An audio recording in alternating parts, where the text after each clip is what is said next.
I liked that. I thought it was sweet. No, get out. Get out.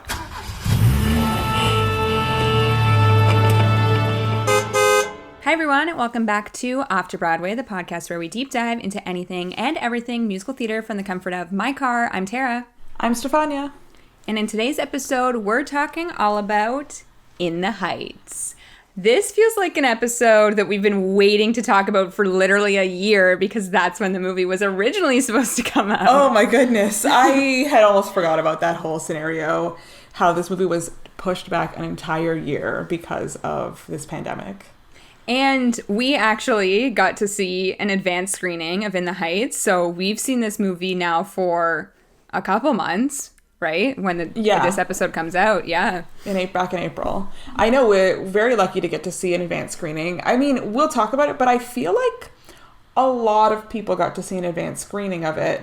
And then people were like, wait, how is everyone seeing In the Heights? I know. It's so interesting because obviously last year has been so drastically different for the film community, and this was a movie that was supposed to come out June 2020 and then got pushed. It is playing the New York Tribeca Film Festival. I think it's playing a film festival in Los Angeles. So normally it's like, oh, okay, those people get to see it first because that's like, I don't know, a critic screening. No, literally there are so many online screenings for this. We saw this through a Warner Brothers online screening, which you've said that you've done like a couple of these in person in a normal world.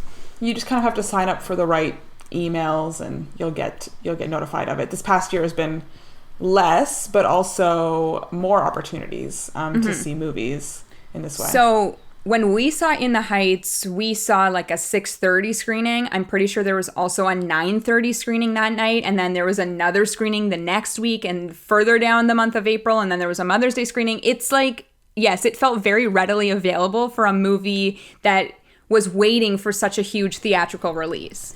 I question the strategy of this because why are they allowing so many people to see this for free? I know they want to create buzz around it, but with a movie musical, you already kind of have a semi-limited audience. And by having everyone see it so early, you're taking away the need for people to rush to the theaters or rush to see it when it comes out. And we'll see how that turns out when it has come out. It's also interesting. Yeah, it's also interesting because this movie is being released simultaneously on HBO Max and in theaters in the States because, honestly, movie theaters in the States are open and have been now for a couple months, I think. In Canada, still theaters are not open, and this was a movie that we were hoping to see at the drive-in. The drive-in is also not open. Not open yet. But it is interesting because if you are sending all of these like advanced screening links around, this also deteriorates people from buying an HBO Max subscription. Yeah. So I don't really know the promo method for this. It was also interesting to me, as I've said on many episodes, I work in media, and to know that the embargo was lifted on critic reviews the day of the advanced screening is like kind of unheard of. It's so early. It was 2 months in advance that people could read reviews about this movie, and that was confusing to me as well. But alas, we have seen it. We are here to talk about it. And before we get into the actual movie, let's talk a bit about our relationship with the musical. So, Steph, why don't you start us off? Well, my first relationship with the musical was one of my best friends saw it on Broadway, not with the original cast, but she saw it with Corbin Bleu, starring as Isnavi. And an icon. An icon. We love him.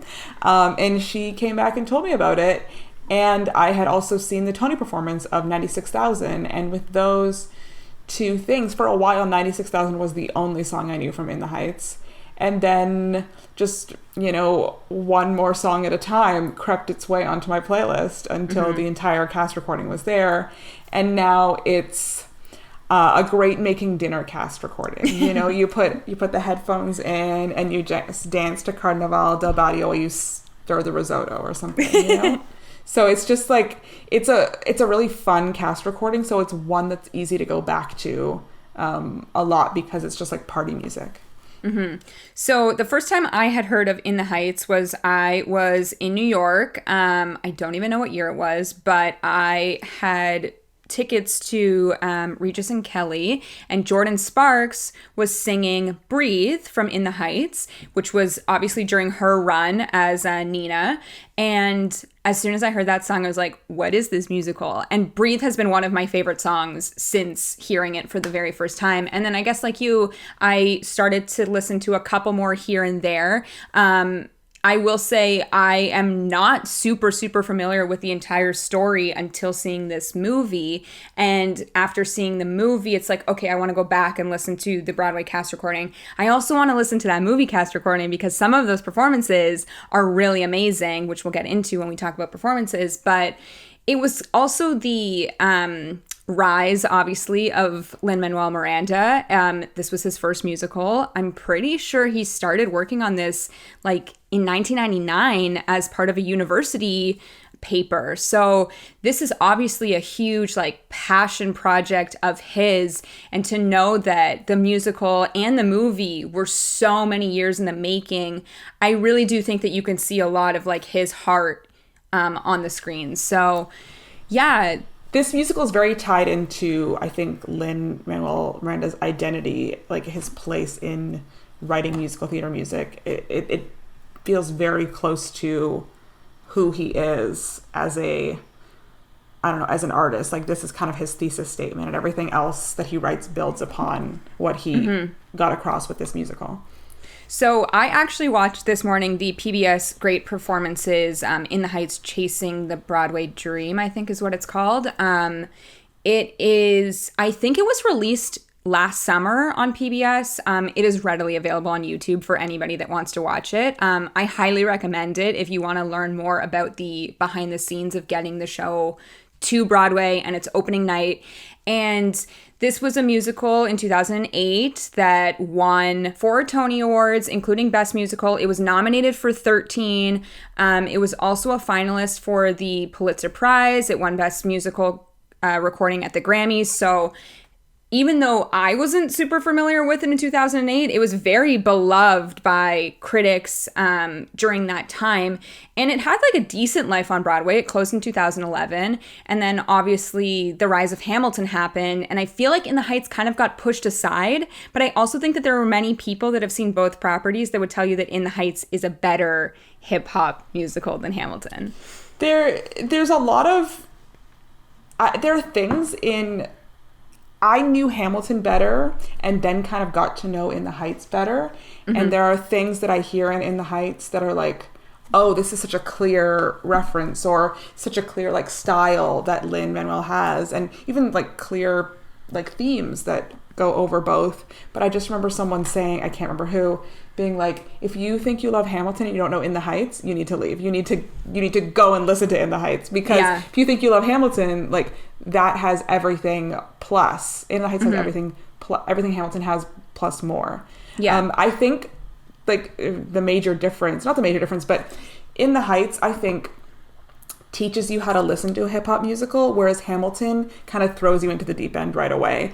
In the Heights will take singing breaks or breaks for a chorus much more often than Hamilton does. Hamilton just will like wrap that whole opening number, whereas, you know, the opening number of In the Heights, they do it, and then, you know, okay, now we're gonna have a little dance break. So your mind gets a little bit of a break, and maybe that's kind of an easier way to process the information or to translate it to the audience than Hamilton does. No, it is true, and it is funny to me that everyone sort of classified Hamilton as the only hip-hop musical, and it's like, no, guys, this other musical existed before it. Lin wrote Hamilton in the same style that he wrote his other musical. He has a very specific style, and to say this is the first hip-hop musical when this man literally has other musicals, including the great Bring It On, the musical.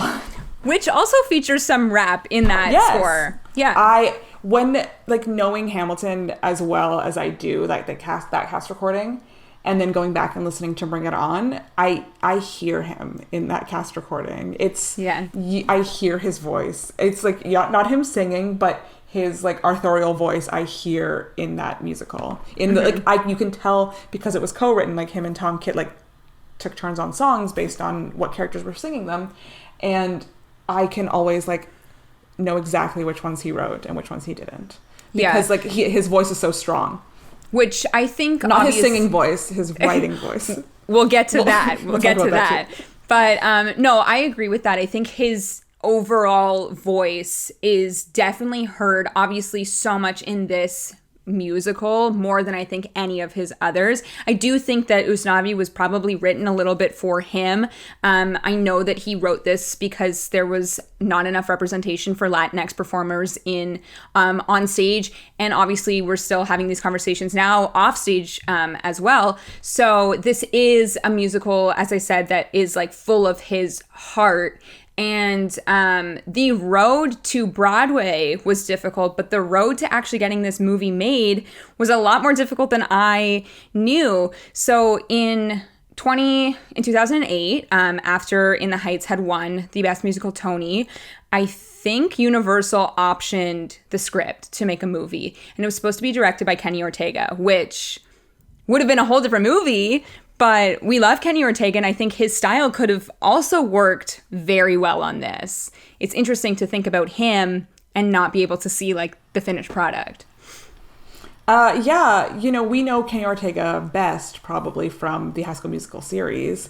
And so there's something very shiny about those movies. And I think there's something very shiny about most of what Kenny Ortega directs. And because he comes from, a dance background, but also just his style is shinier. And I actually do think John Chu kind of has a bit of a shiny style as well, but there's just a slight more of an edge to what John Chu does than to what Kenny Ortega does.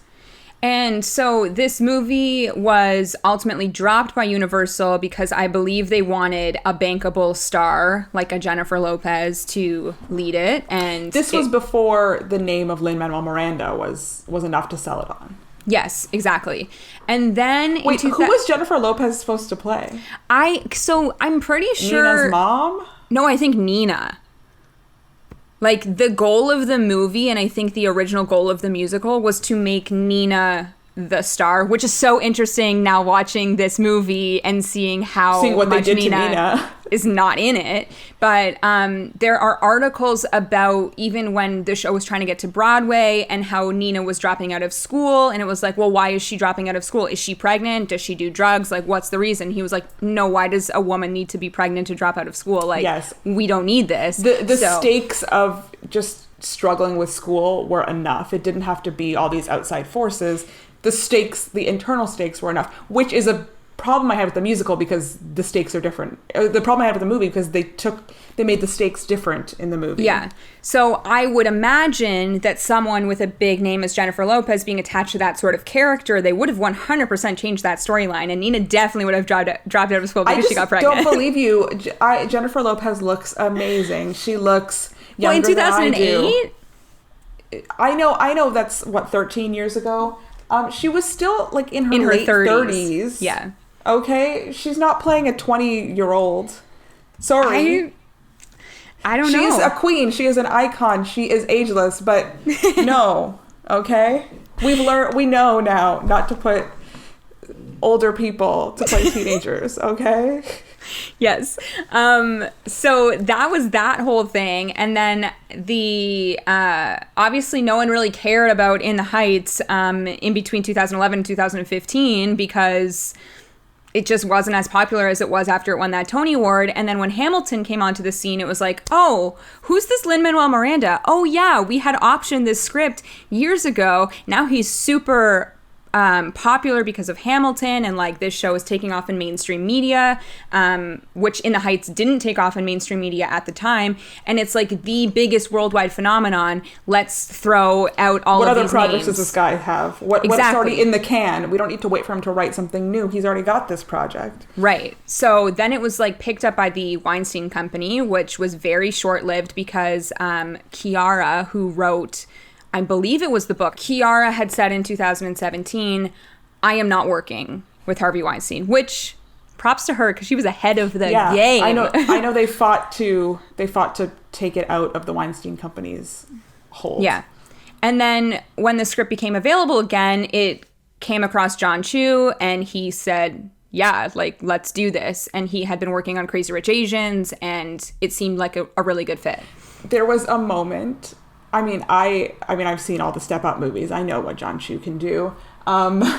Never forget also his directing on Justin Bieber's Never Say Never. I have never seen Never Say Never. I should correct this at some point. He also, I've talked about this before, but he also was involved in the creation and direction of a web series called The Legion of Extraordinary Dancers, which I think he pulled up a lot of people from Step Up in that. And one of the choreographers of that series, Christopher Scott, is the choreographer of the In the Heights movie. And I was like, watching this movie, I was like, I recognize some of these like movement phrases, and I was like, oh, Christopher Scott, I know exactly who that is. So he's good at directing like a big dance number, so it's a good fit. But there was like one moment in the movie where they go to Nina's dad's house or Abuela's apartment to make food, and there's a shot of the food, and it reminded me of in Crazy Rich Asians where they go to the food market, and I'm like, oh, this man, like just the way he shoots this ethnic food that's like lovingly prepared, and like the way he uses that food to represent culture, that was like a moment where I saw the connection between these two movies. I saw the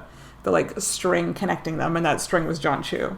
Yeah. I think the other obvious, for me at least, connection of like Crazy Rich Asians to In the Heights is the color. Both of those movies are so super colorful in like the best way possible.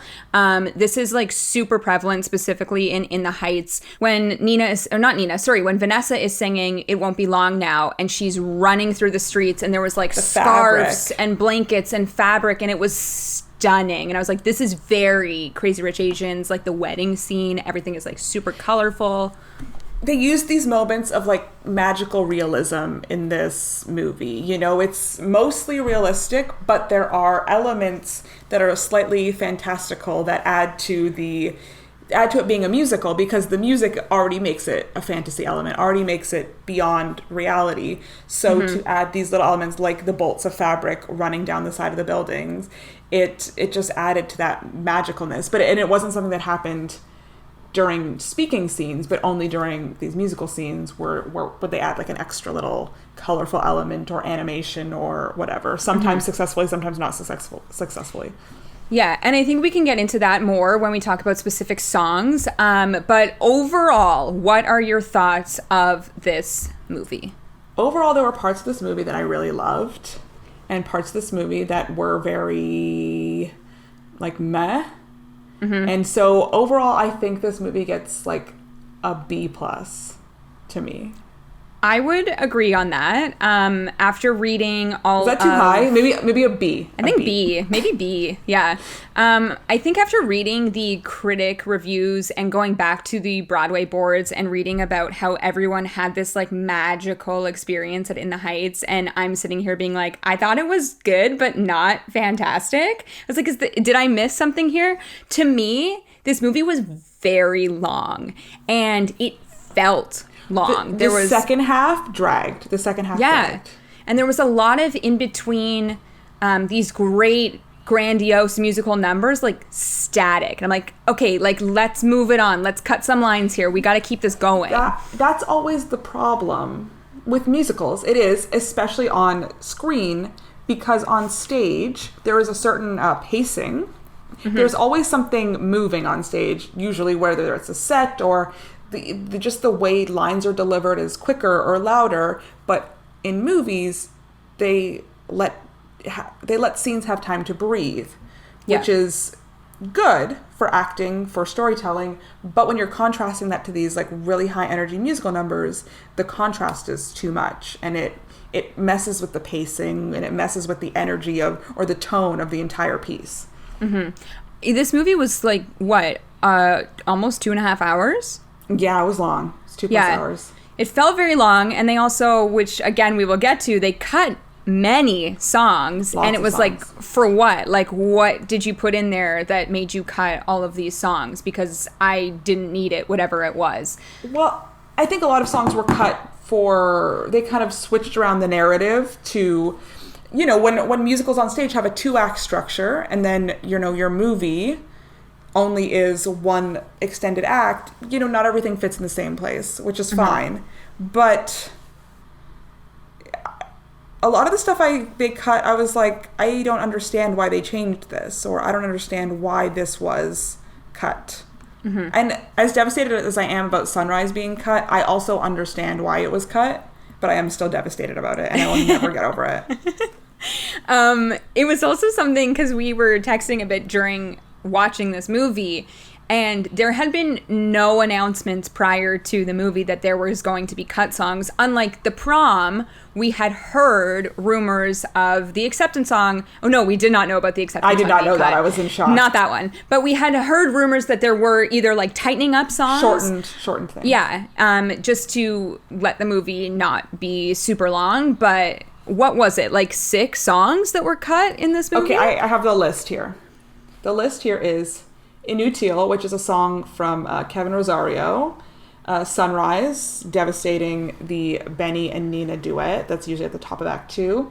Hundreds of Stories, a Abuela and Usnavi number. Enough, which is a Nina's mother, who is R.I.P. dead in this movie. Yeah. Attention, which I can't remember what that song's about. And Everything I Know, which is a Nina song talking about her relationship with Abuela.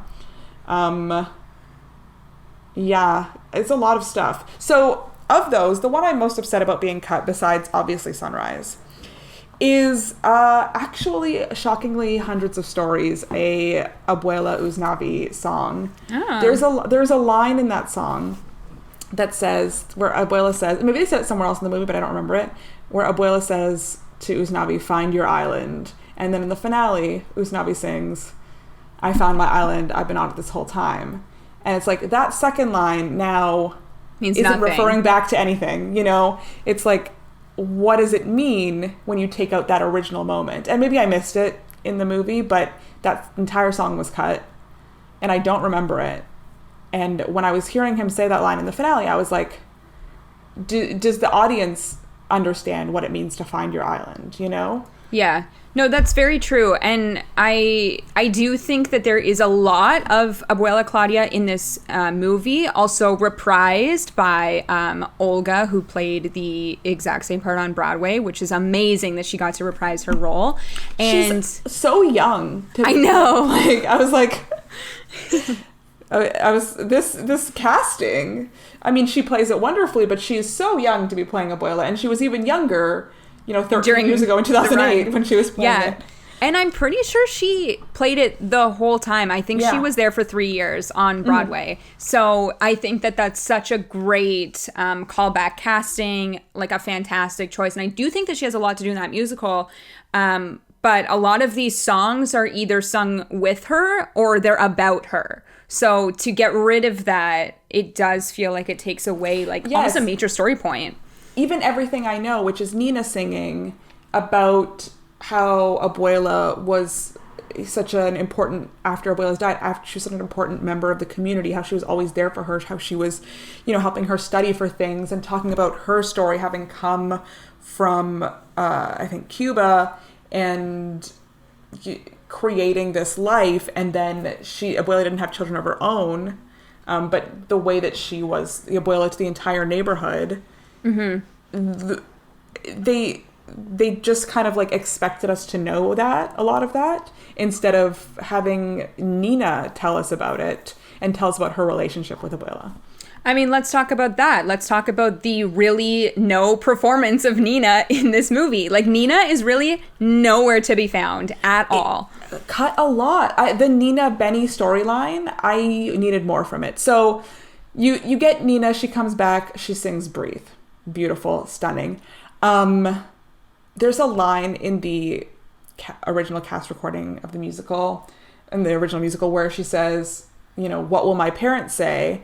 And then in the movie, she didn't say that. I know. And I was like, wait, what's going on? I'm like, well, I guess her mother's dead, sure. But they changed why she dropped out of college. Yeah. So that it wouldn't have made sense.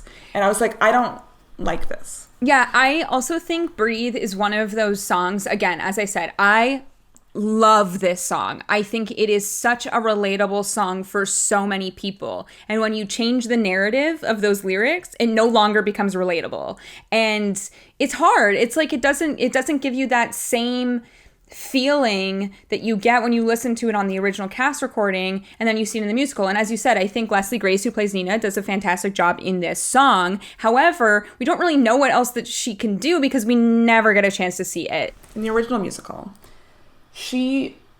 there's all these expectations on Nina to do well. She's the one who got out. And so she has the entire barrio's expectations, the entire neighborhood's expectations on her. And then when she gets there, she was used to being the smartest girl in the room, and she gets there and she realizes everyone around her is smart. It's not so easy. Not that she didn't work hard before, but it's much harder than she expected. And she kind of has to go home with her tail between her legs, being so embarrassed. Whereas this time when she leaves, it's because people are being racist towards her, which also bad. And I get why they changed it, but I feel like it just made it.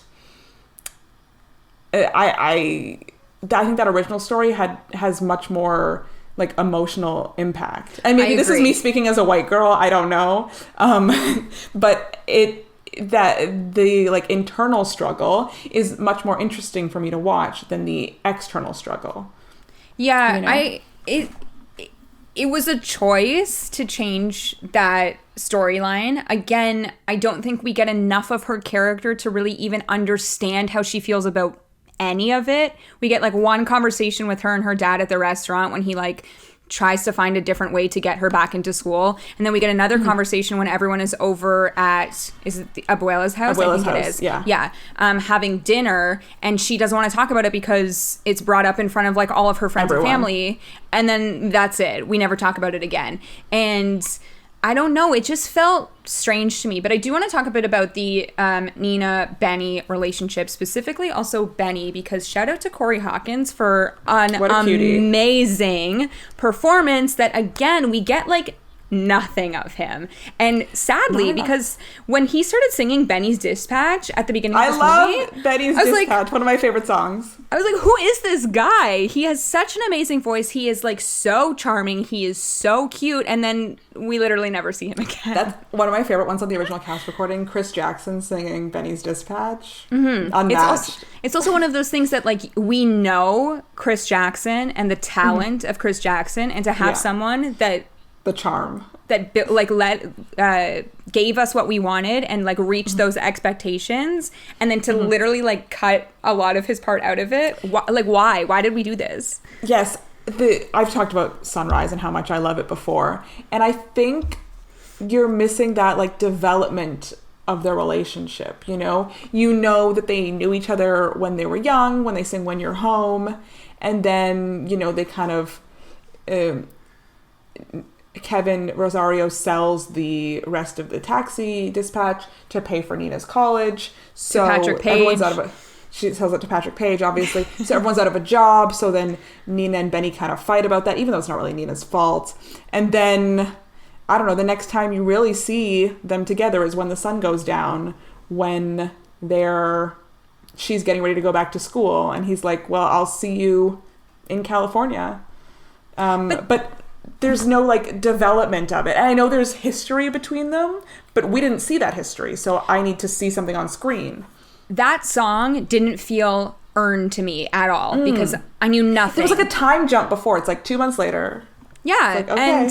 And also that was a very, very heavily movie musical moment of them like singing on a brick wall upside down. I liked it. I thought it was too movie musical for me, and I normally love the campy movie musical aspect. There was a little bit that reminded me of like West Side Story in that moment for me. Like the visual of West Side Story is Tony going to see Maria like at the fire escape, and when they were climbing on the fire escape, and then they like one of them just like steps onto the wall and they're like climbing on the walls. My parents did not really care for the wall thing, but I was like, I like this. It's a leap, a bold chance. And I think it was maybe an opportunity for them to be like, here's this romantic number because we gave you no romance between the two of them. Where's the build-up? Where's the build-up? But yeah, I just don't think that song was earned for me. And honestly, because we didn't get any of the relationship, I don't really know why that song was kept in, especially because we do not see them for the rest of the movie after that moment. Okay, that is the most bizarre thing ever. The finale. where are they? They're the Not stars there. of the show too. Like, they're the co-leads. I just consider the show having maybe 5 lead characters and everyone else is supporting. Actually, I don't know. But I consider actually maybe Usnavi and Nina to be my lead characters. In And this then, movie, though? No. Vanessa bumped up to lead, whereas I usually consider her, you know, like a second lead, you know? Yeah. So much Vanessa. I also think, let's take away the Nina and Benny relationship. Like, where was the Benny Usnavi relationship? Because we also didn't get that. Yeah, we need more of them being bros. Yeah. We get it like a little teeny bit in 96,000, but that's it. And if you watch, again, this PBS Great Performances video, they show many clips of the original Broadway cast on stage. And obviously we know like Chris Jackson and Lynn are friends. So to watch their dynamic was great. But I also think that Anthony and Corey Hawkins like would have had a really great dynamic. We just like, again, they gave us a taste and it was like, oh, I like this. And then it was ripped away and you don't get to see the rest. They sacrificed a lot of things from the original musical. And the movie was longer, felt longer, but I'm not quite sure what it was replaced with. You know what I mean? Yeah. I was like, I couldn't quite grasp what was new. So it was lots of interesting choices. I don't know. Okay, let's talk about Vanessa. Can we talk about Vanessa? Yes. So Vanessa, also we should say both Nina and Vanessa, they went the complete opposite route of what Universal wanted to do with a well-known actor. Both of these are pretty, I mean, to us, unknowns. Yeah. I've never heard of either of these women until this moment. I think they both did a good job. I think they're both fine singers. It is very difficult when your original cast is Manny Gonzalez and Karen Olivo, and we know those voices are unmatched. Yeah. So, as I said, Nina played by Leslie Grace and Vanessa played by Melissa Barrera, I think is how you say her last name. I would say Barrera, yeah. But yeah, Vanessa, co-lead. Why was she in so much of this movie? I don't know how to describe it properly. It felt like they were throwing the focus onto Usnavi and Vanessa as the core love story of the movie, not Benny and Nina, which is what I always consider the core love story of the musical. What's kind of charming about the musical to me is that Usnavi is trying to figure out whether to leave or to stay. And the movie frames it as, well, he's got to stay because Vanessa's here. Whereas I like that it's like the possibility of Vanessa is just one of the many reasons to stay. Right. It's like, you know, in the finale, he says, I'm stepping to Vanessa, I'm getting a second date. He's not saying this is Vanessa's the love of my life. He's like, I'm going to stay and I'm going to see where it goes. I'm going to see what happens. And maybe it'll work out, maybe it won't. I'm going to stay and work at what's here and not abandon it. Whereas in the movie, it's like, he's got to stay because Vanessa has to make her fashions and also they're soulmates. And I was like, we don't know if they're soulmates yet. You know, there's a possibility. And then... Also, hang on. I'm getting heated. That fast fashion was really fast. It was ugly. It was ugly. And that was weird. The champagne. Oh, I love champagne. The song Champagne. But the Moet. Neither of them could afford the Moet. Yeah, I'm like, this is fancy champagne for her to bring to him. I actually love that song. I love that, like, flirting, but also when they're saying nothing but saying everything to each other, where she's trying to talk to him, and he's like, I think Sonny's got the cups. It's like, how do you get this gold shit off, you know? I understand them making Usnavi and Vanessa's relationship more of the focus than Nina and Benny. To me, I didn't see any chemistry there, like barely any. We got them together, but like not really. So when he literally is, as you said, the premise of the movie or musical changes that he stays like really only for Vanessa. I'm like, I don't really get it. Like, she's kind of ignored you all of this time. Like, she's played hard to get. You're both playing so hard to get. Like, guys, just tell each other that you're into each other. Come on. But it was like not really that romantic and like as lovey-dovey as it should have been for him to literally throw everything away for her. I don't know. I didn't get it. I didn't feel that. And if they had left it as, you know, maybe the possibility of Vanessa, but the way that the movie framed it, it's like Vanessa is the one and Usnavi's got to stay for her. Or anyway, that's how I read it. It was odd. Can we talk about this framing device also, where he was telling the story to the children? I liked that. I thought it was sweet. No, get out. Get out. I was so confused. I will say, though, he's wearing the hat, though. The casting of their daughter, very good. She looks like Anthony. Yeah, she looked like that. She looked like that. I was like, that's cute. I just didn't like it. I was confused. I was really confused about this. And then at the end where you realize that the mural that Graffiti Pete painted in the bodega is what's been behind him, not the actual beach. I'm like, okay, I get it. But also, like, I didn't hate it either. I really did. I really hated it. I really hated it. I don't know why. It really bothered me. That's interesting. Like, the way they tried to age up Anthony. No. Yeah, I liked it because I didn't expect it, and I feel like that was one of the only things that felt unexpected to me is when they like turned that camera, made it into a wide shot, and you see that this little like beachy corner is actually in the store. Yeah. I didn't mind that they changed the mural from like a full face of Abuela to being of the island in the Dominican Republic. Yeah. I didn't like, because he'd spent the whole movie trying to get back there, and instead what he needed to do was like bring a piece of that to him. But I just didn't like the framing device of it. I didn't. My biggest question while watching this movie was, what were the permits like for the streets of New York? Like, I really need to know. So much street dancing. Well, let's talk about something we loved, right? Okay. I will say, when this movie started and we get this opening number, I was like, this is a perfect movie. It's going to be perfect. Like, it is phenomenal. The opening sequence, incredible. Let's talk about the moment that you and I both are obsessed with. When they sang In the Heights for the first time, I literally had like tears coming down my eyes. Yes, the moment we're both obsessed with. When Usnavi is looking out the window, and in the reflection of the glass, you see the dancers, like hundreds of dancers dancing in the streets. I have chills right now as you're saying it. Such a gorgeous shot, a gorgeous way of like even just representing, you know, he is a part of this community. He is in the bodega. He spends every day there, and outside him is this wonderful, vibrant world full of people. Beautiful, stunning shot. Nothing matched the heights of that opening number. No, it was legitimately, I have no other words to say than it was a perfect opening number. And unfortunately, I think it set the standards very high for the rest of the movie, because it was like, oh man, we're going to get these like huge choreographed numbers, this like great, Anthony's dancing in that opening number.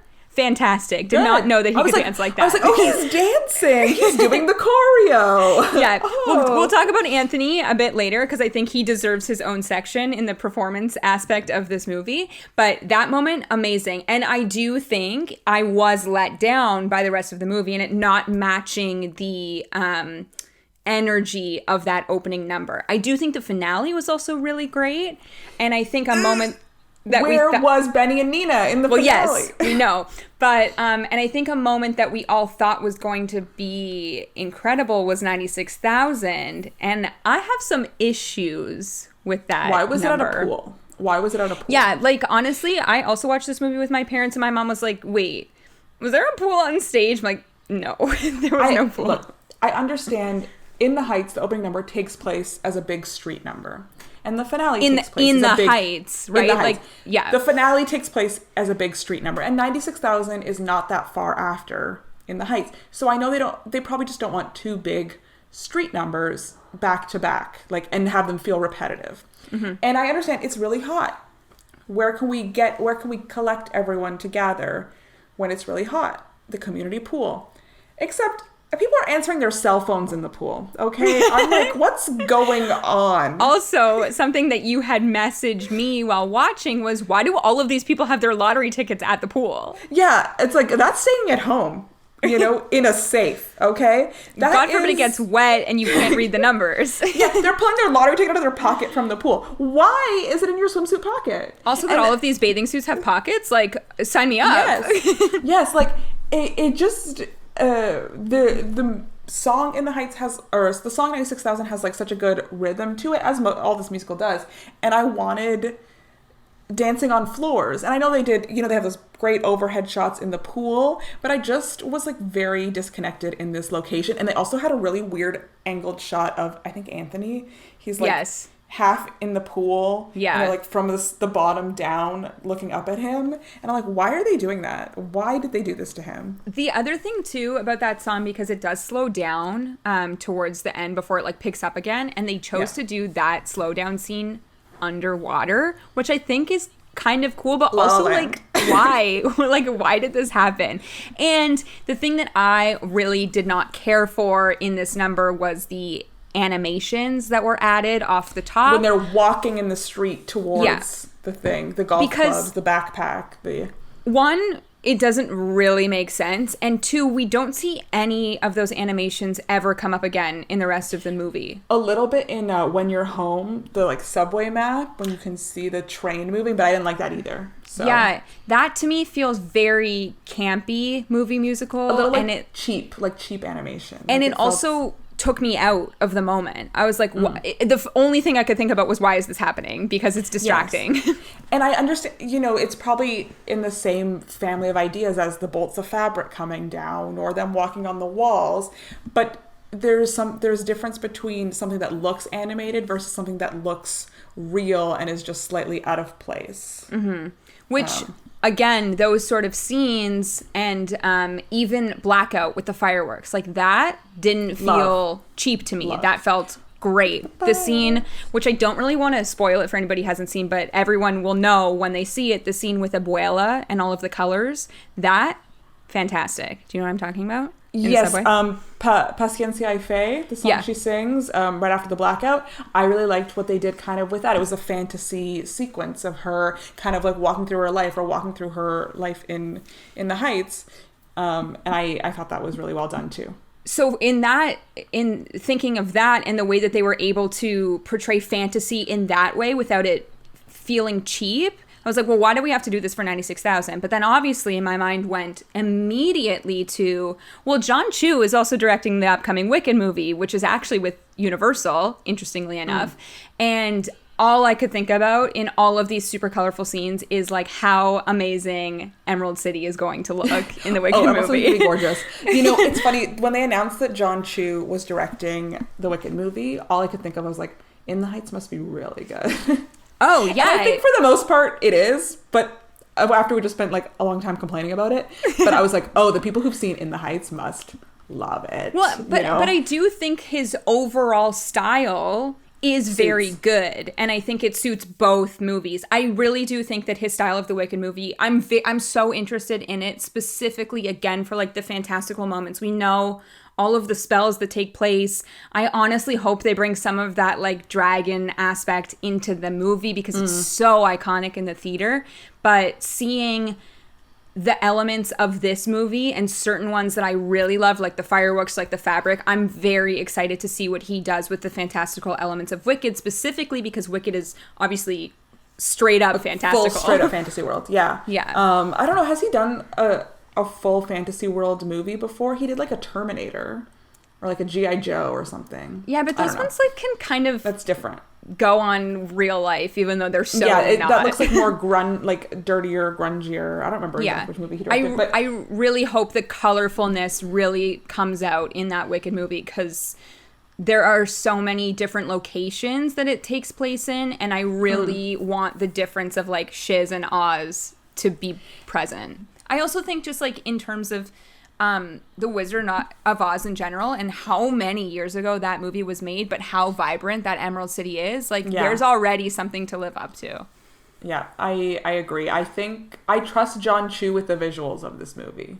We've said this. We're standing by it. I want 18-year-olds in this cast. We're playing college students here, that's the age 18 to 21 is my cap. Yeah. I think you shouldn't be older than honestly 21. We've seen the Dear Evan Hansen trailer. Like, we don't need it.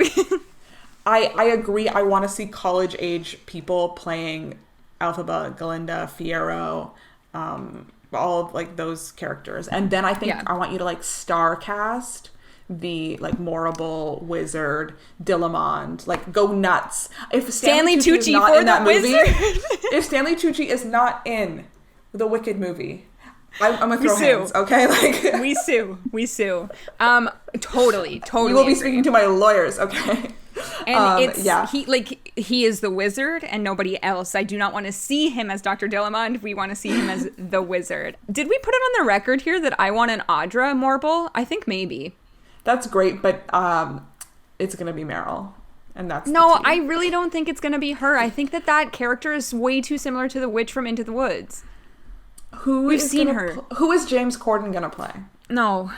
If John Chu knows what's best for him, he stays away from James Corden. He keeps James Corden as far away as possible. You know, we've been teased about a Wicked movie for a long time. I know. And I don't know if it's a good thing or not a good thing, but I've never felt closer to it actually happening than when John Chu was announced to direct it. I was like, this man gets things done. Exactly. Okay, I trust this man to at least bring something to the theaters. I don't know if it's going to be good or not, but it will exist. As someone, we all know, I'm like huge fan of Wicked. I feel like I'm going to walk in with low expectations and hopefully be pleasantly surprised. Yeah. But yeah, so in 96,000, I do think, again, that song is like fantastic. It's super fun. Everyone I think in this movie sounds really good on it. Again, like Corey Hawkins gives me more. I don't have issues with anyone's vocal performance in this movie. I really don't. I don't have issues with, I think it was fine. I think the women were fine. The woman that was super standout, like stellar performance. Yes, let's talk about Miss Daphne Rubin Vega. Like, that was a left field for me. A star. A star was obviously, born. A star was born with Daphne Rubin Vega. Obviously, she is the original Mimi from Rent. That is her, like, claim to fame. I just think that, like, she wasn't acting. Like, that was her. She felt the most authentic in this movie. Just her showcase moment is, No Me Diga in the salon, but then when you come to Carnaval del Barrio, which is like a huge production number, it's like so much energy, and the way that this block, this neighborhood is so defeated in that moment, and she comes in and just like builds them up and sounds amazing doing it. It's like Daphne Rubin Vega is a star, and I mean we knew, but she's perfect in this part. I also think that song matched the energy of the opening number, and it felt great. Another standout in that song, Mr. Lin-Manuel Miranda. Lin himself. Passing the flag to Anthony. Oh, yes. Emotional. But also, he's never sounded better, and I mean that in all seriousness. When he sang Piragua on the bus, I was shook. I was shook at how good he sounded. We all know my thoughts on Lynn's voice, specifically in Hurricane on Hamilton. Like, okay, but what about we all know. Dear Theodosia? Also, Dear Theodosia. Oh. When he opened his mouth to sing in this movie, I was like, where did that voice come from? Honestly, revive In the Heights and cast him as this role. I thought he sounded really great. The one thing is, his presence was distracting to me. Oh, Every time they shot to his mug, I was like, oh God, it's Lin. What I did love, though, is the inclusion of his parents in the movie. That little cameo was so sweet. It's Lynn's mom and dad. But I think that maybe this is the reason that he was in every single trailer, was to let you know, like, he's here, and I'm going to let you know now. He's the celebrity of this movie. Oh, he's the celebrity. It's like, from the way they advertised it, they didn't mention basically any of the actors. They said, from the creators of Hamilton, the director of Crazy Rich Asians, you know, the star is the property. The star is the writer, which I love. I love when the star can be the writer. But, you know, they're always just like, and here's Lynn's little mug, you know, wheeling a Piragua cart. Here's his face again, just popping up. It was interesting stuff. I don't know. Yeah. Can we talk about another thing I didn't like? Let me complain some more. Yeah. Okay. The lottery ticket. We know someone the bodega sold a winning lottery ticket. We don't know who sold it. That's what they're telling everyone at the pool. These are the lottery numbers. Check your tickets. Then that plot is kind of fully dropped until right at the end. I forgot that we were looking for a lottery ticket. At the end, my mom's like, wait, who won the lottery? Are we ever going to find that out? My mom has seen a community theater production of In the Heights, still had no idea who won the lottery. And one thing I didn't like, and this is a lot of me complaining, it's not exactly how it was on stage, but I think that the changes they made didn't improve. They made it worse. So in the movie, Usnavi had already bought the bar in the Dominican Republic. Mm-hmm. Whereas in the musical, they find out who won the lottery much earlier, and he finds out how much of the share of it he's going to get. And then he uses that money to buy the bar in the Dominican Republic.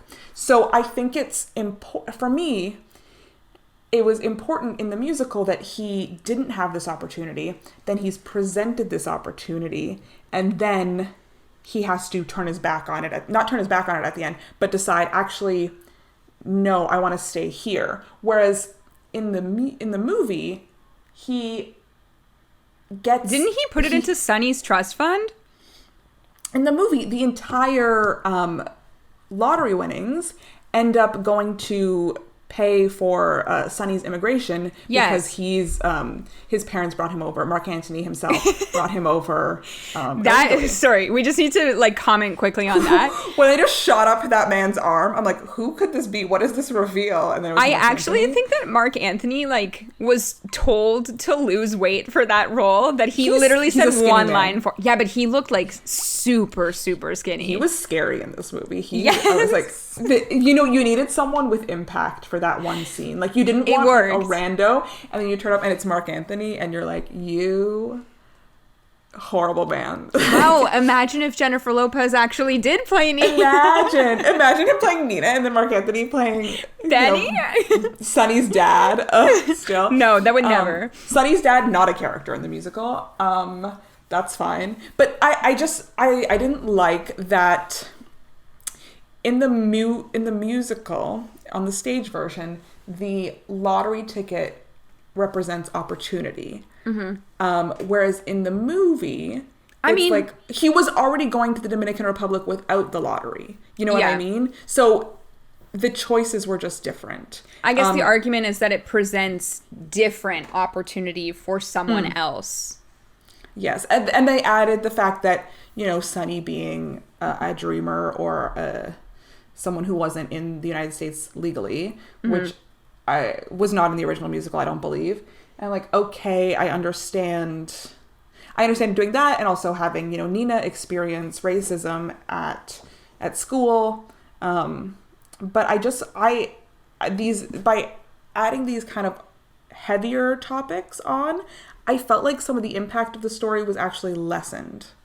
Well, it also, again, as we were saying, the heavier topics being added on, they weren't developed. It was just here it is. A throwaway moment, yeah. And goodbye. I also feel like there was more of a relationship with Sonny and Nina than Nina and anybody else. And that also felt kind of strange. Yeah.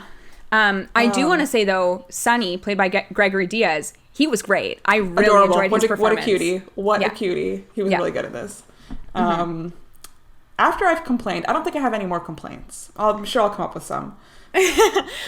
We have not really talked about the most important person in this movie, the star of this movie, Mr. Anthony Ramos himself. Oh. I mean, yes, Chris Mr. Jackson, Frosty? Obviously. Okay, go on. But Anthony Ramos, giving, I think, the best performance in the movie, I have to say. He's great in this movie. I think he's really good in this movie. He really suits the role of Usnavi. You've heard the story of, the tap shoes, I believe, that Lin told, where he's he wore these shoes and they never quite fit right, and he was pretty good at it, but then he put the shoes away, and then one day his son came and put the tap shoes on and they fit perfectly, and he made the most beautiful sounds. And it's that's what it was like for him to watch Anthony play Usnavi. It's oh, you were always meant to be in this part. You were, this, I wrote it for me, but you're even better than what I could have imagined. Yeah. And I think he's great in it. He has, I think, and this is obviously we've been Anthony fans since the birth of Hamilton. Obviously, Philip. Let's talk about his performance in A Star Is Born. Yes, as Lady Gaga's best friend. Yes. I don't remember his name though, but yes. Me either. But he is a waiter at the restaurant, and he is also like in a prime spot to watch her sing "Shallow" for the first time. It's some great face acting. Yeah, I think it's great to cast him in this movie because most of the world doesn't really know who he is. He is not like a mainstream actor until I think after this movie, because now he's going to be the lead in the next Transformers movie. So congrats, Anthony. This boy is booked and busy. Okay, yes. He's in treatment. He's in Transformers. Yeah.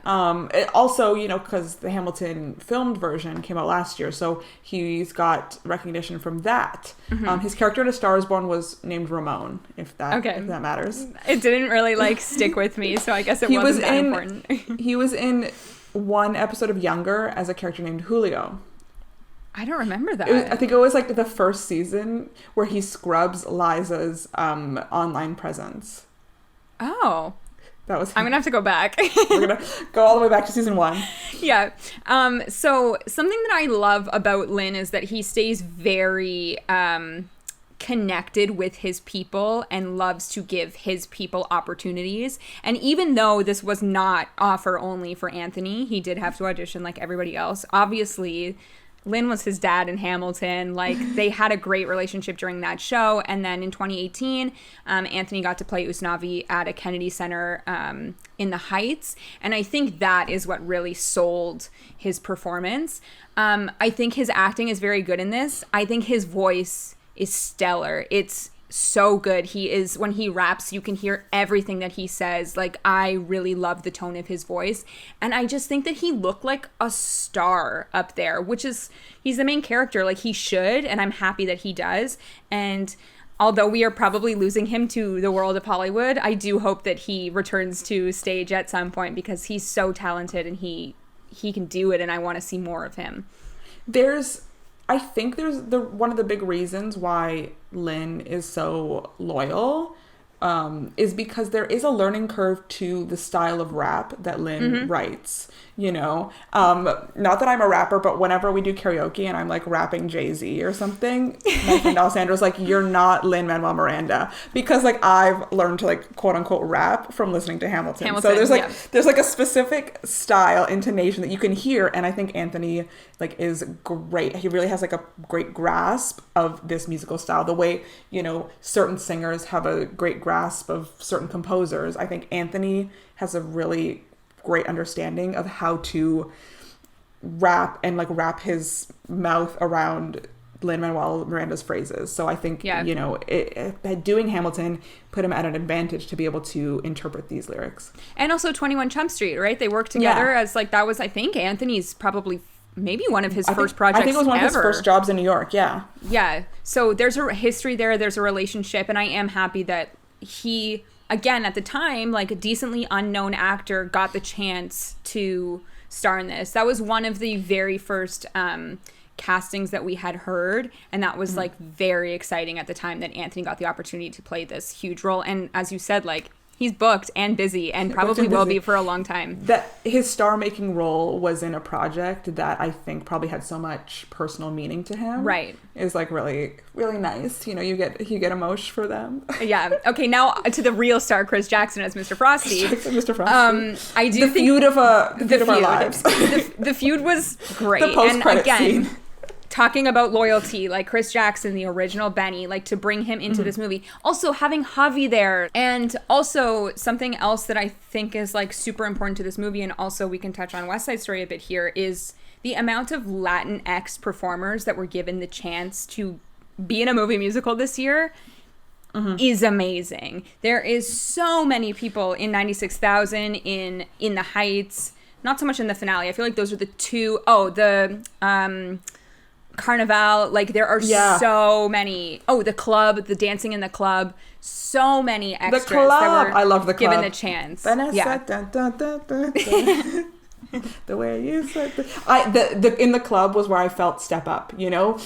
John Chu did not direct the first Step Up movie, I know this. No. But you know in the first Step Up movie where Channing Tatum goes and Jenna Dewan like knows the dance with everyone and they dance and he doesn't know the dance, but then they all start doing the dance in the club. That's what the club scene reminded me of.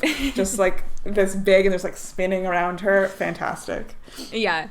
So to have, I don't know, probably like hundreds of performers get the opportunity to be a part of both In the Heights and West Side Story, both shot in 2019 on the streets of New York. Like, what a fantastic opportunity for all of these dancers that now, so many of them for 2020 have been out of work and have probably been waiting for both of these properties to come out so they can like spot themselves. Filmed them like 2 years ago at this point, basically, and we're just waiting for them to come out. Yeah, I'm just imagining the scheduling conflicts, because I would guess that a lot of actors are overlapping in both projects. There is like West Side or In the Heights, I feel like owes so much to West Side Story.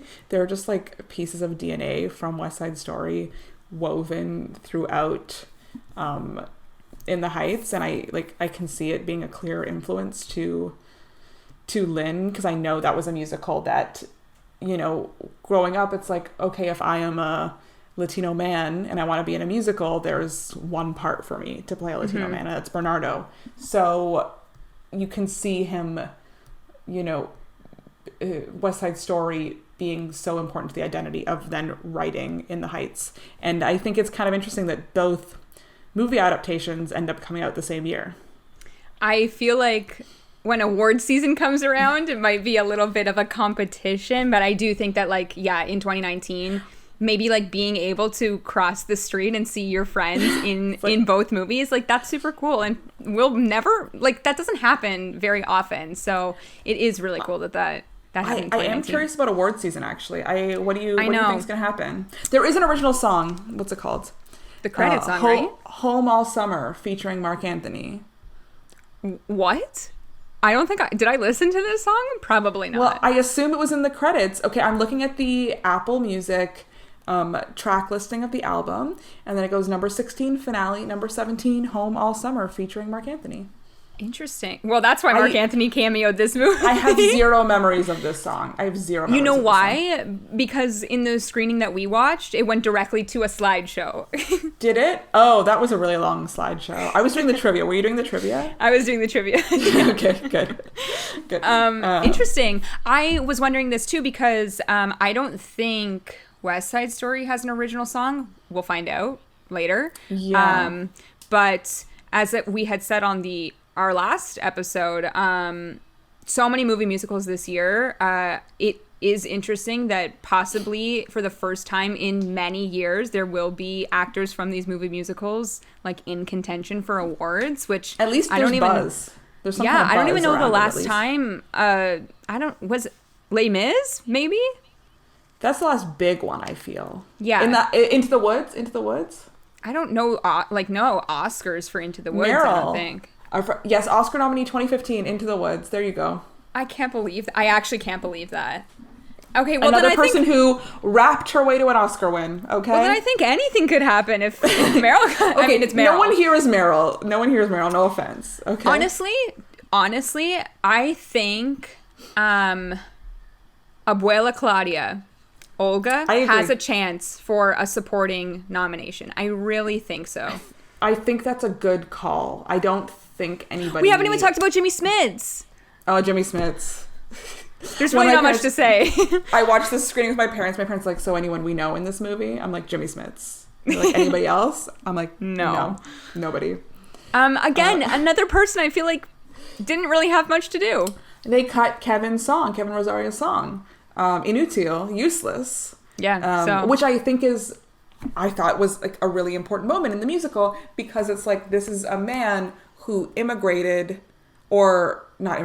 moved from Puerto Rico to New York to bring his daughter a better life. And he talks about what his father expected from him. And now he is a father having expectations for his daughter and feeling useless that he is not able to provide or give her the opportunities or help her. And by cutting that song, it's like, I feel like they cut out so much of the internal struggle of all these characters, all the like interesting stuff about them. you know, I'm sad. I'm just sad about like losing the nuance from a lot of these characters, from losing their identities. And for that reason, Jimmy Smits will not be nominated for No, Oscar. no, there's not enough Jimmy Smits. In a perfect world, I would love for Anthony to get a nomination, but I just think it depends on like what other movies come out this year, to be honest. But yeah, we need to be watching. It is interesting. It is interesting for sure because, like, just to name them right now, we've got In the Heights, we've got Tick, Tick, Boom, we've got Dear Evan Hansen. I don't really see any sort of award contention for Everybody's Talking About Jamie. Maybe a costume, but that's really it. I'm actually very hopeful for Everybody's Talking About Jamie. Okay, well, let's put it on my hand then. This is the number one movie musical I'm excited for in 2021. Everybody's Talking About Jamie. Yeah, and then the fifth one is West Side Story. Yeah. Plus, we're getting the filmed Come From Away. We're getting the film. These are different, but the film Come From Away, the film Diana. We are blessed in 2021. We are blessed. Not for everything, but for this.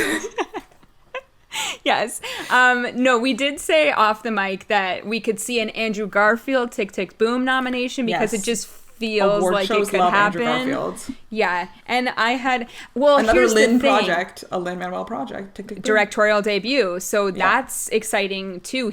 Lin could have a very successful award season. I don't think they planned for those movies to come out so close together. And also, isn't his animated movie coming out this year too? Oh, what's that one called? Something with a V. Vivo? He's written the music for that, so he really could have a good year. Vivo.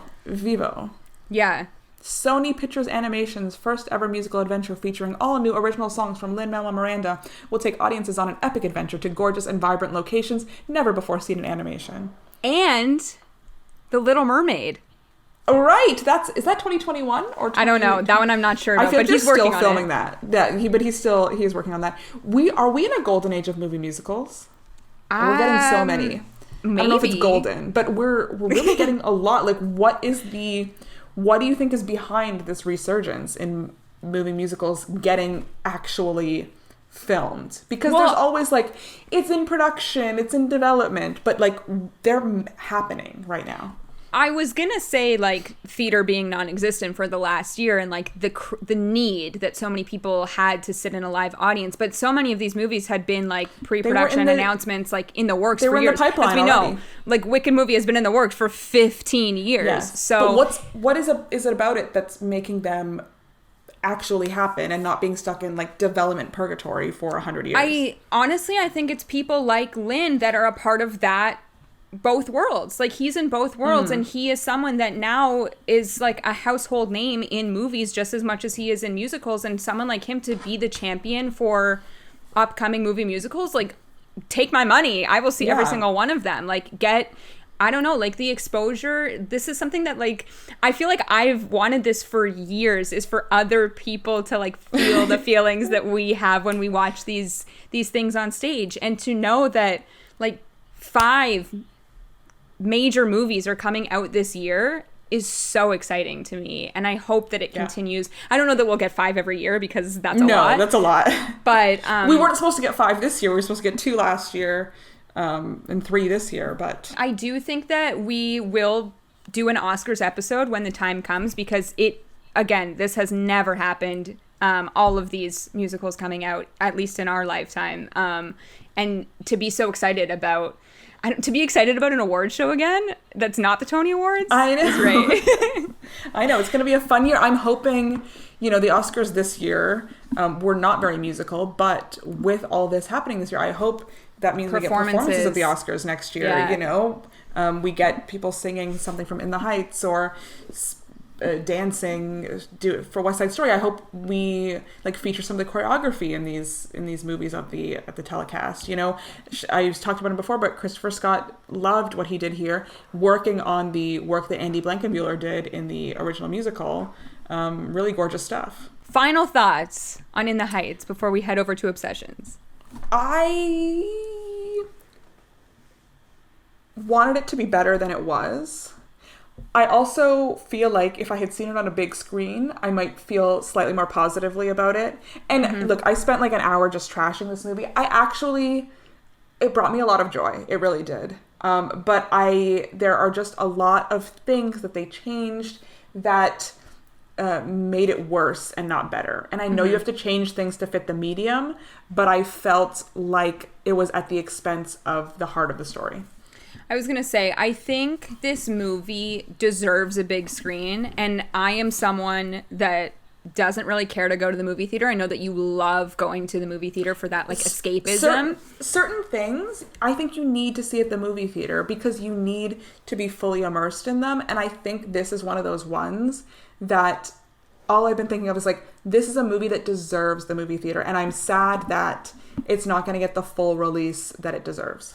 Yeah, it's also a movie that I think deserves, one, the big screen, but two, the communal experience, which is what you would get at the movie theater. And also, like, that we were hoping to get at the drive-in, but we are going to watch it in one of our backyards to get that communal experience on a slightly big screen, not a very big screen. But I am, again, I think we say this at the end of, like, every time we dive into a movie that's been turned, or a musical that's been turned into a movie, is I'm happy it was made, and I'm happy that so many people will get to see this. And if this is your first venture into the movie musical world, I think it's a pretty good one. So it is an enjoyable movie. I am excited to see it again, and I feel like I might have a bit of a different opinion after seeing it the second time. I feel like this is a movie that I might go back to a lot. You know, it might be one of those ones. Just, like, throw it on. Just throw it on the TV. You know, the music is fun. The visuals are fun. Like a fun movie to just, like, relax to. And so I do think I think we came across really negative in this episode, and I stand by every single thing that I said. But I don't want people to get the wrong idea that I hated this movie. I really didn't. I like, it brought me so much joy, but I also have problems. We're, like, two opinions of the, like, who cares about us? It's 98% on Rotten Tomatoes right now. So there are people that love this movie, found so much joy in this movie. I do think very joyful. Again, aspects that we loved, aspects that we didn't. If anything to take away from this movie, go listen to that original cast recording because it's fantastic. But I'm also so excited to hear the movie soundtrack because like we had said, I think when we were texting about this movie, like, give us Daphne Rubin Vega on that cast recording. Like, I want to hear her sing those songs again. So the music is the best takeaway from this movie as it is in the musical. So yeah, I think that wraps up our thoughts on In the Heights. I am excited to see it again. We would love to know if you guys have seen In the Heights. This is opening weekend when this episode is being released. So if you get to see it, let us know. We would love to hear your thoughts. And with that being said, it is now time for our Obsession of the Week. Okay, so my obsession is a little bit of a different one. You know, when you host a musical theater podcast, people like to text you about musicals. And so I am about to share some texts from my friends after watching Hamilton on Disney+. Oh, wow. This is fun. This is a text from my friend Vanessa, who I love. What a fitting episode to speak about her. She texted me earlier this year. I am somewhat ashamed to say that before last night I had never seen Hamilton. Heard some of the music, yes, but not actually seen it when I played it for her in my car. But now I completely understand why you love it so much. It's completely brilliant. She said it's definitely an artistic and literary masterpiece. Wow. High praise. Then I asked her, because I was like, you know, I'm actually curious because she's someone who goes to see musicals, obviously not at the same passion and obsession level as us, but, you know, goes to see musicals with people, you know, we talk about them a bit after. And I asked her, does having seen the Disney Plus film version make you more or less likely to see it on stage when you can? Because like this is my case study, you know? And she says, I'm not sure because she's already seen it, but she really liked it. So maybe she might see it in person. But also now she feels like she's seen it.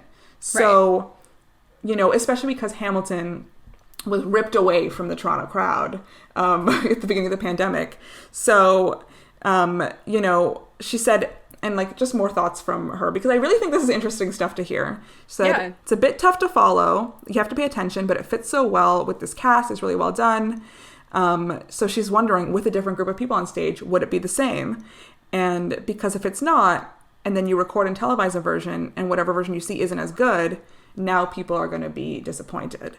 So, and, you know, then I talked about, you know, our different casts that we've seen. But I was just, you know, this is a case study, an interesting text. And I really, you get these texts when you have a musical theater podcast. I have one more from my friend Krizia.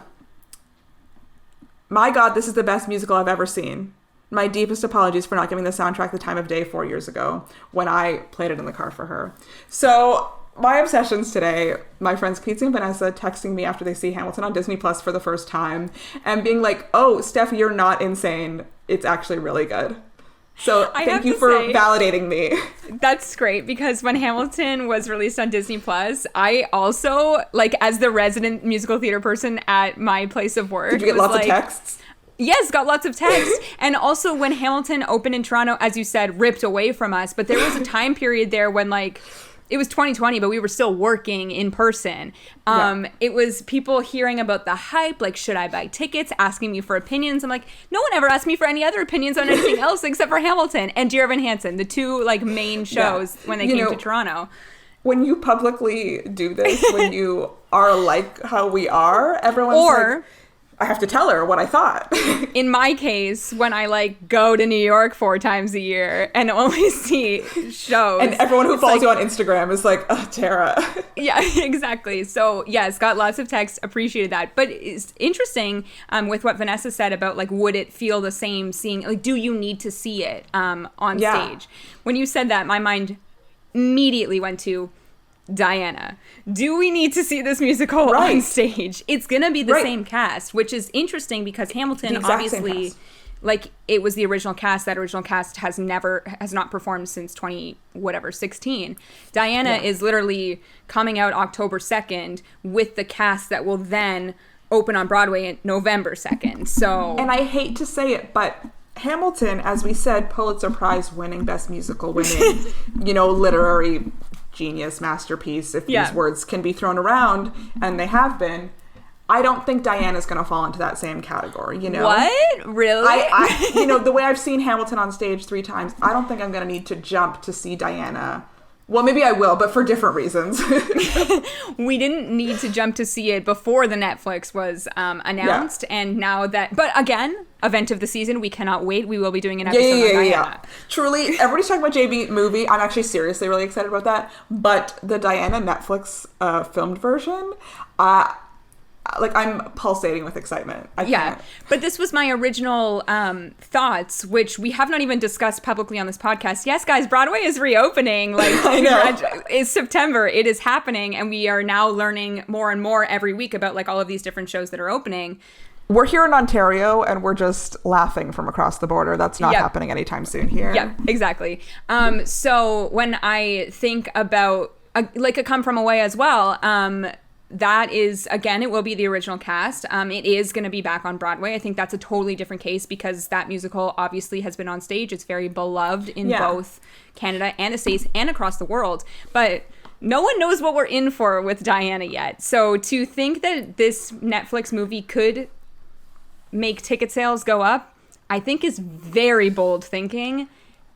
We'll see it when we see it. It's questionable. It's a questionable decision. Yeah. Okay, Tara, what is your obsession? So my obsession this week is another new musical that I've actually been listening to over the course of the last couple months. It is called In Pieces. It is written by Joey Contreras. I have listened to a couple of his songs that have come out, like, over the years. One that stands out to me is Break From the Line, which is Natalie Weiss and Taylor Louderman. This musical is a song cycle. It is all of his different songs that he has written, and he has put a narrative to them. So it is based on his personal stories. It follows 8 different individuals. They all live in New York, and it's about love and falling in love. And my obsession this week is Me and Mr. Popularity, sung by none other than Andrew Barth Feldman. We recently talked about him on our last episode. He is a voice that obviously I recognize very quickly. This song, I think we've talked about him off and on this podcast. I think we'll actually get to discuss more about his career when we do an episode on the Jimmy Awards, so look out for that this summer. But I think he has a good voice. I think that there are songs that suit him better than others, and this song really fits in his sweet spot. It's about a nerdy kid that is looking to fit in and then finds a friend through tutoring. He sounds really good in it. I really enjoy it. But also on this cast recording, super random, David Archuleta. Like, where did you come from? Oh, missed you, Archie. Missed you. Right? Another song that I really like is called This Is Not Me, which is sung by George Salazar. And I feel like it's been a minute since we've heard him on a cast recording. And he has such an interesting tone to his voice, so it is nice to hear him again. But Me and Mr. Popularity was released before the album. I was obsessed with it when it came out, and now that this album is out, like, I listen to it all the time. I love this song, and there's an accompanying music video. I really love that these people are now doing like these new concept albums with accompanying music videos. It's really great. Digital content to reach the teens, but also us. Yes, exactly. And there was also a filmed version of In Pieces, which I did not get to see in London. They like went somewhere in London, took this song cycle, filmed it, and put it out to the masses. So great. I love that these things are happening. And honestly, even though Broadway is reopening, theaters reopening, I kind of hope that there's a bit of a happy medium with these digital performances as well, because it gives you the opportunity for us that can't get to New York anytime soon to have the opportunity to see some of these like super talented people put out this really great work. So my obsession this week, In Pieces, specifically Me and Mr. Popularity. It's great. Give it a listen. Well, something like In Pieces might not even get in a normal time, might not even get a big stage version. So it's probably reaching more people this way than it might have reached in a normal time. Yeah, it's also like Ben Fankhauser is on the cast recording. Natalie Weiss is on the cast recording. Obviously, ABF is on the cast recording. Like, there's so many different people that reach different audiences, which is really smart. I think that's a really smart way to go about doing a concept album, is to pick and choose people that are part of like big fan bases. I think of like George Salazar with Be More Chill, ABF obviously Dear Evan Hansen, Ben Fankhauser has like the Newsies crowd, and you've got like the Natalie Weiss is like kind of making a career for herself on TikTok right now. We've also got like Soleil Pfeiffer, who reaches a whole different community. She's phenomenal. So I think it's a really smart choice. And this is sort of what I was talking about last episode too with Breathe, the new musical, picking and choosing all of these different people that their performances reach so many different audiences, yet bring everybody together in the same place. And that's what theater is. And I love that we're getting it on this online digital format. So yeah, I really hope that this stuff continues so that we can see these things like come up, and I don't know, like maybe one of these digital projects will turn into an onstage show one day, and to see its life on stage would be really cool. So yeah, that's our obsessions. You've heard us literally talk all over the place for this episode. Diana got way more airtime than it probably should have.